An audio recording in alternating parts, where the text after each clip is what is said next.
We're a little behind because, you know, I was out for a couple days. I do plan to be here tomorrow. My son still needs to be at home, but my husband's going to stay home with him. So as long as I don't get sick, I'll be here tomorrow. Because we do have some catching up we need to do. So, we've had time to work on the mink thing. How are we doing on that? Are we, most people, able to watch the videos on your phone? Yeah? I think I lost some of the pictures. Oh, When I okay. was going through, I think some of them just like disappeared. Sometimes that happens, so just do your best. Okay? Whatever's there, label what's there. Yeah, I tried to do all the ones that were there, but I think I lost them. Okay. So what about like the videos? Do we need to show them in class or did we figure it out with our phones? Okay. If we do need to show them in class, we can do so. But if you're okay with your phones, we can do that. The other thing was the endangered species video. That's not due till next week, but we will be working on it as along with the mink dissection. We did get the pigeons in. I just got those today, so we will be doing that very soon. The pigeon dissection to go with our bird unit. We might do it tomorrow. So I'm thinking about it. Be a good way to end the week. All right. Talking about the different parts of mammals, this time we're looking at body temperature. Now we've talked about that it's not really warm-blooded. It's technically called endothermic, and that's because they make their own internal body temperature. They're endothermic. And the only other group besides mammals that do this is which group? Birds. Birds and mammals are the only endothermic groups. The rest are ectothermic. Now, in order to make their own temperature, this requires a lot of energy. And so they usually have to eat a lot of food and have really efficient oxygen. So that's another reason that birds and mammals are the only ones, besides the crocodiles, that have a four-chambered heart. We have to have a really good oxygen exchange, and we have to have a really good food source in order to maintain that body temperature. It takes a lot of work to make that body temperature stable.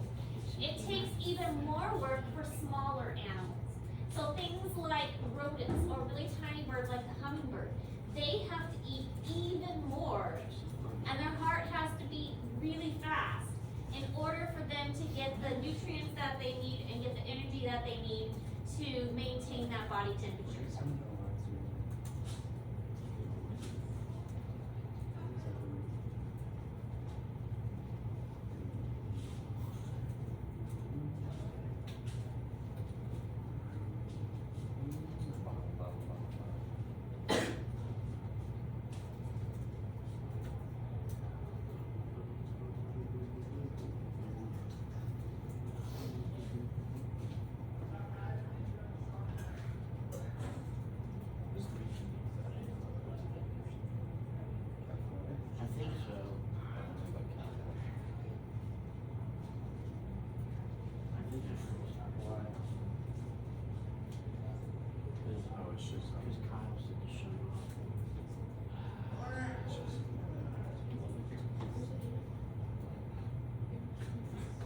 Oh, yeah.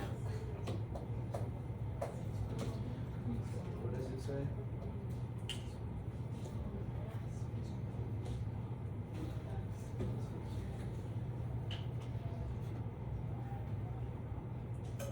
Recommend for person 18 years or older.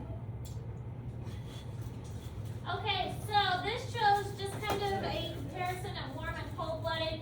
Now, with a warm-blooded, it doesn't matter what the temperature is outside, the body temperature is going to stay the same, about the same. I mean, there's going to be a little bit of variation, but it's typically going to be, for a human, 98.6. The difference that we see with an exothermic animal is that the temperature is going to change. As the temperature outside rises, their body temperature is going to rise.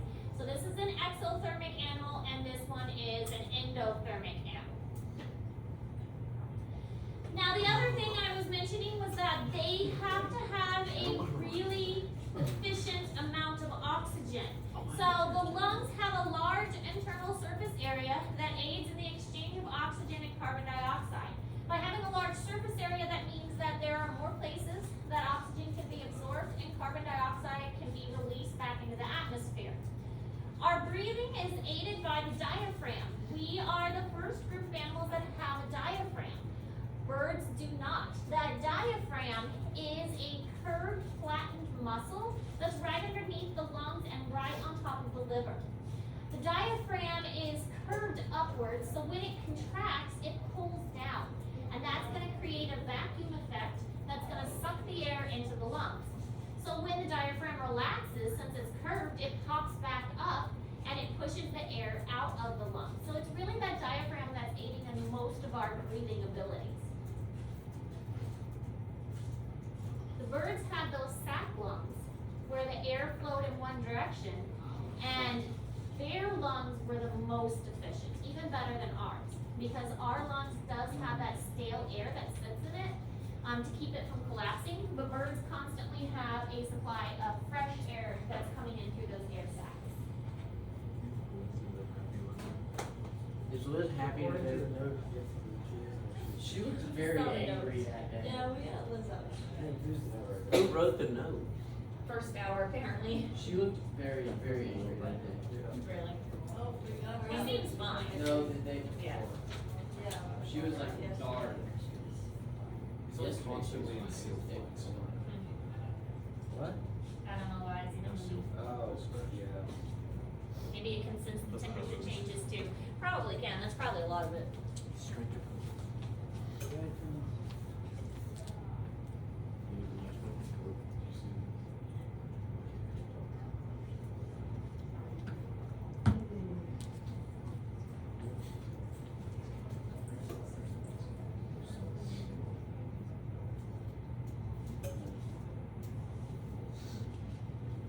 Last night, Kenny was cleaning off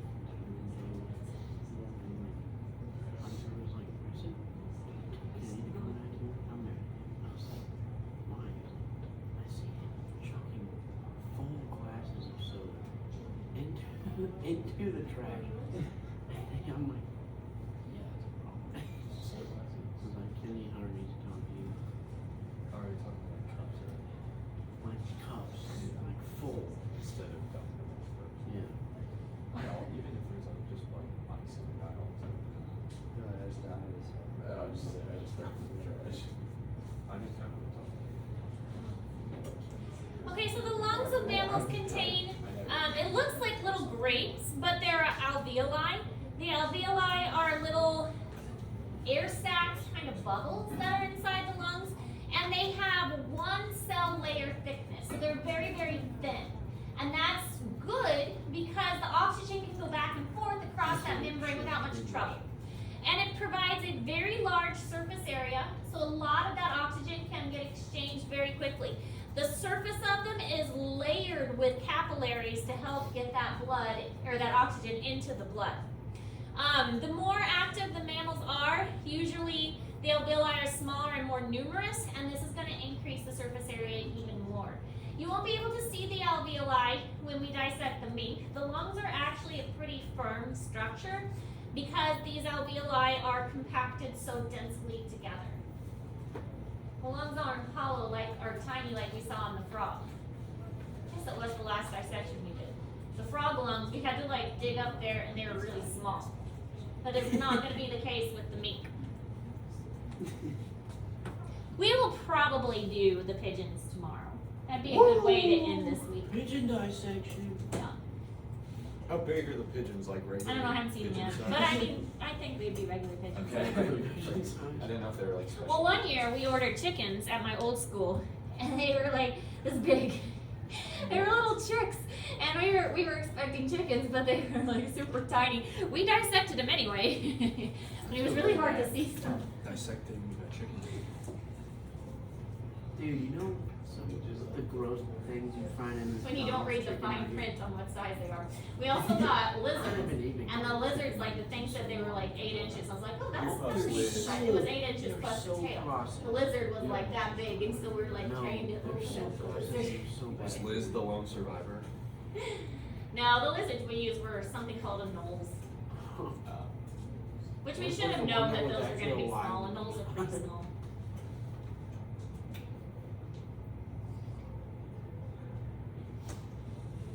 We dissected them anyway. Figured it was good practice.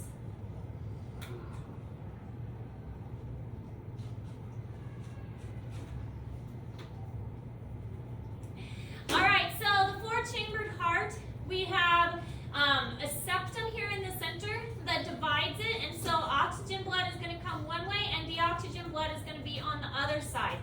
It prevents them from mixing. If we had a three-chambered heart, this area right here would be open, and so the blood would be able to mix back and forth in that chamber. And we saw the three-chambered heart in like amphibians and also in reptiles. It wasn't until crocodiles that we saw the four-chambered, and then fish had the two-chambered, so they just had like one chamber here and one chamber here. But it's good for us because the oxygen and deoxygen doesn't mix. My anatomy class is actually learning about the cardiovascular system. Just not gonna open it.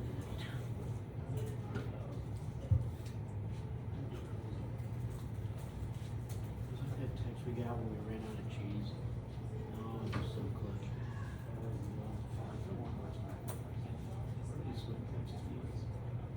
Question.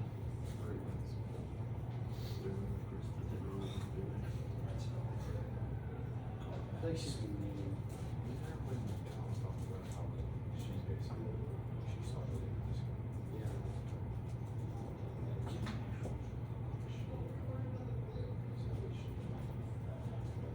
Super fine levels of stress. So she was about to school. Yeah.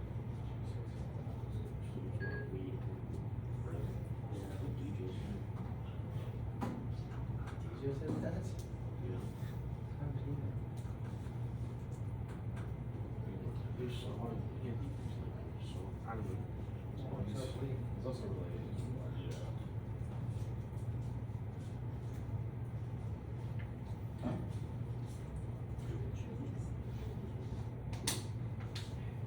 Really?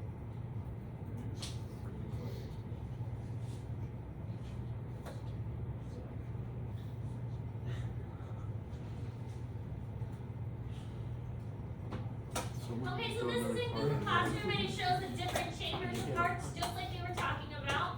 So we have our two-chambered heart here, where the blood is just pumped through the circuit. We have a three-chambered heart, where the top is divided, but the bottom is still open. And then we have the four-chambered heart, where there is no mixing that occurs at all. Okay, any questions about any of that? The assignments are the same ones you've been working on, so the endangered species video. Remember with that one, you are making a question sheet to go along with it.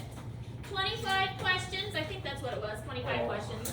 And it has to be throughout the whole video. You can't just watch the first 10 minutes and make 25 questions and call it done, okay? And then of course, working on that mink dissection prep. We will most likely dissect the pigeons tomorrow now that I know we've got pigeons. Questions? Okay, get to work.